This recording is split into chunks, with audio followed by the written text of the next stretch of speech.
ఛానెల్ను సబ్స్క్రైబ్ చేయండి.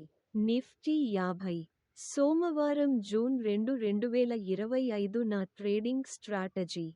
నేను కొనుగోలు చేస్తాను. Long strategy. 24,800 కంటే ఎక్కువ కొనండి. మొదటి లక్ష్యం 24,900. రెండో లక్ష్యం 25,420.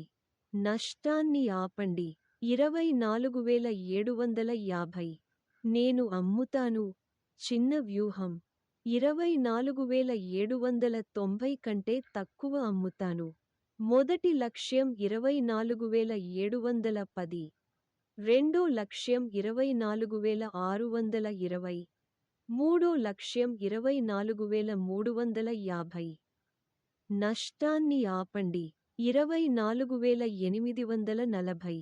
డిస్క్లైమర్.